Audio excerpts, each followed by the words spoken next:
അമ്മി ഞാൻ നിന്റെ മെസ്സേജസ് കണ്ടിരുന്നു. നീ എന്തൊക്കെയാണ് അമ്മി? Don't do this, okay? എനിക്ക് തന്നെ നേരിട്ട് കണ്ട് സംസാരിക്കണം. നേരിട്ട് സംസാരിക്കണമെങ്കിൽ നീ നാട്ടിലോട്ട് വാ, നമ്മുടെ ആഞ്ഞിലോറപ്പോര്, അവിടെ വെച്ച് സംസാരിക്കാം. ഓൾറൈറ്റ്, ശരി.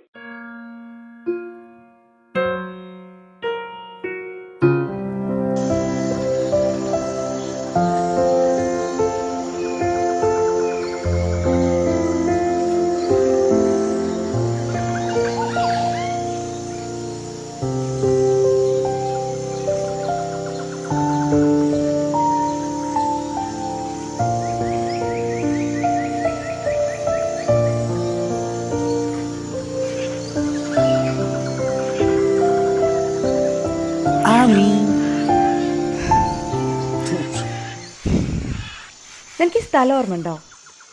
ആ, ഇത് നീ സ്ഥിരം റിലാക്സ് ചെയ്യുന്ന സ്ഥലമല്ലേ? നീയല്ല, നമ്മൾ വന്നിരുന്നോണ്ടിരുന്ന സ്ഥലം ഇത്. ഇനി ഞാൻ നിന്നെക്കകത്ത് ഇവിടെ ഇരിക്കില്ല ആഷിക്കേ.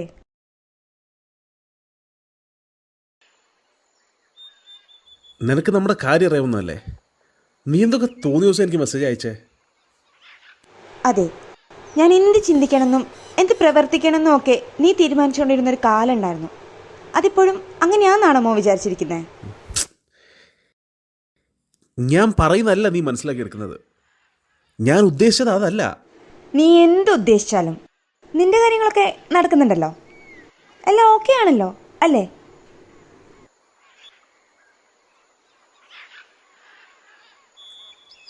അമ്മി, എന്നാണ് അമ്മി ഞാൻ പറയുന്നതൊക്കെ? എന്നാണ് നിന്റെ കാര്യം എൻ്റെ കാര്യം എന്നൊക്കെ ആയത്? നമ്മൾ നമ്മുടെ കാര്യം എന്നുള്ള രീതിയിലല്ലേ അമ്മി മുന്നോട്ട് പോയിക്കൊണ്ടിരുന്നത്?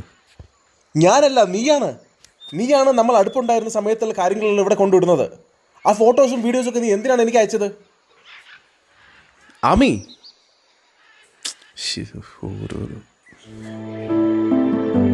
എന്താ നിന്റെ ഉദ്ദേശം? ഒന്ന് പോടോ.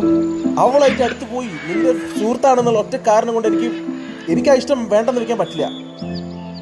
നിനക്ക് വേണ്ടെങ്കിൽ നീ പൊക്കോ, പറഞ്ഞില്ലേ ഞാൻ? അമ്മി പോലെ നിക്ക്. ആമി നിക്കാനാ പറഞ്ഞേ? നീ വിചാരിക്കുന്ന പോലൊന്നല്ല. നീ എന്നെ ഇങ്ങോട്ട് എന്തിനാ വിളിച്ചു വരുത്തിയെന്ന് എനിക്ക് നന്നായിട്ട് അറിയാം. എന്റെ കൊളീഗായിട്ട് കല്യാണം ഉറപ്പിച്ചു, എല്ലാം തീരുമാനിച്ചു. കല്യാണത്തിന് വക്കിലെത്തി വന്ന് നിൽക്കുമ്പോൾ പറയാ എല്ലാം ഓക്കെ അല്ലെന്ന്. നിനക്ക് കുറച്ചെങ്കിലും സാമാന്യ ബോധമുണ്ടോ ആഷിക്കേ?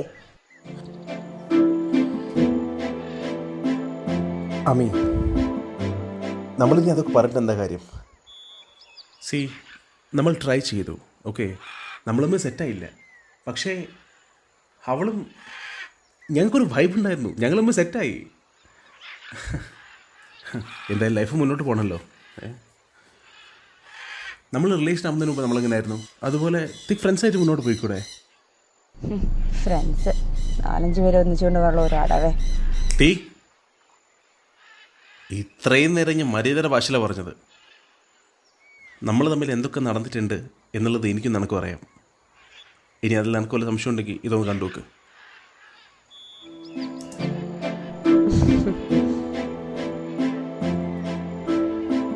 എനിക്ക് എത്രത്തോളം പോകാൻ കഴിയുമെന്ന് നിനക്കറിയാലോടാ. കാര്യം ശരിയാ, അവള് നിന്റെയും എന്റെയും ഒക്കെ തിക് ഫ്രണ്ടാ. പക്ഷെ ഇത് കിട്ടിയ നിന്റെ ഫ്യൂച്ചറിനെ ഇത് ബാധിക്കാൻ പോന്നെ. അതുകൊണ്ട് ഓവർ ഷോ എടുക്കാതെ പോടാ. ഇത് പഴയ കാലമൊന്നുമല്ല, ഞാൻ നിന്റെ പഴയ ആമിയും അല്ല.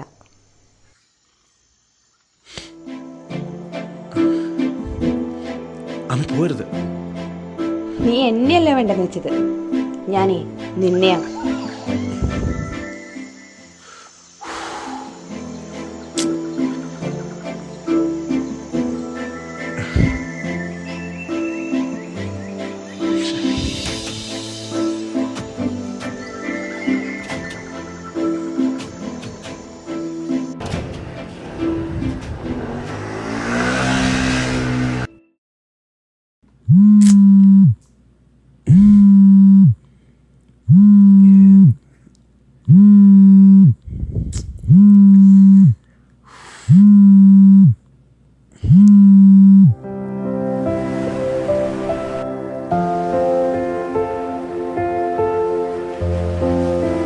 പരസ്പരം സ്നേഹിച്ചും കലഹിച്ചും മുൻപോട്ട് പോകുന്ന നമ്മോട് നാം തന്നെ പറയേണ്ടത് അടിമയാക്കപ്പെടാതിരിക്കാനാണ്.